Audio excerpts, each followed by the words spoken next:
প্রিয় দর্শক, আসসালামু আলাইকুম। একই সাথে সাজ্জাদ কাদিরের প্রীতি এবং শুভেচ্ছা নিন।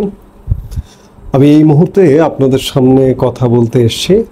আমরা এখনো আওয়ামী লীগকে নিষিদ্ধ করিনি, এই প্রসঙ্গটি নিয়ে কথা বলবো। আমরা এখনো আওয়ামী লীগকে নিষিদ্ধ করিনি, এই কথাটা কে বলেছেন? অন্তর্বর্তীকালীন সরকারের প্রধান উপদেষ্টা ডক্টর মোহাম্মদ ইউনূস। আপনারা জানেন যে অতি সম্প্রতি ডক্টর মোহাম্মদ ইউনূস যুক্তরাজ্য সফর করেছেন এবং এই সফরের সময় বিবিসিকে দেওয়া এক সাক্ষাৎকারে তিনি দেশের রাজনীতি, সংস্কার, নির্বাচন ও রোহিঙ্গা সমস্যা সহ বিভিন্ন বিষয়ে কথা বলেছেন। যুক্তরাজ্য সফরে গত 12 জুন তিনি ব্রিটিশ রাজা তৃতীয় চার্লস হারমোনি অ্যাওয়ার্ড নিয়েছেন।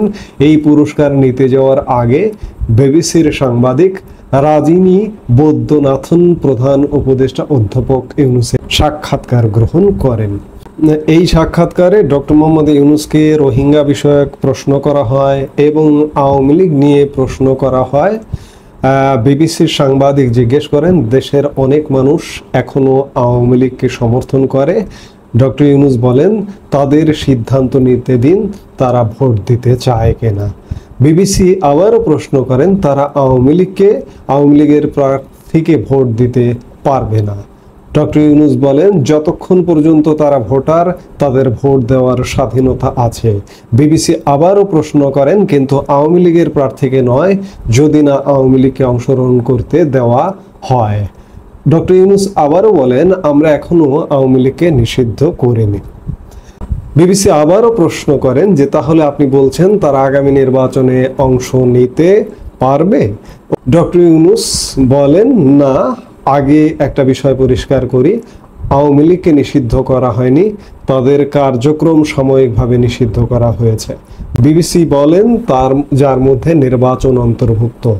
ডক্টর ইউনূস বলেন, সাময়িকভাবে নির্বাচনে তারা থাকবে কিনা সেটা নির্বাচন কমিশনের সিদ্ধান্তের ওপর নির্ভর করছে। বিবিসি প্রশ্ন করে, তাহলে আগামী নির্বাচনের ব্যালটে তাদের থাকার সম্ভাবনা আছে?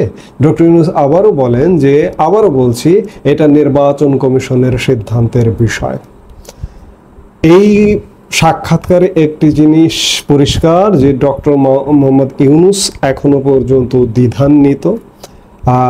এটি সত্য যে আওয়ামী লীগকে কিন্তু নিষিদ্ধ করা হয়নি, আওয়ামী লীগের কার্যক্রম নিষিদ্ধ করা হয়েছে, কিন্তু একটি এক্সিকিউটিভ অর্ডারের মাধ্যমে এটি করা হয়েছে এবং এই এক্সিকিউটিভ অর্ডার পাওয়ার সাথে সাথে নির্বাচন কমিশন আওয়ামী লীগের নিবন্ধন বাতিল বা স্থগিত করেছে।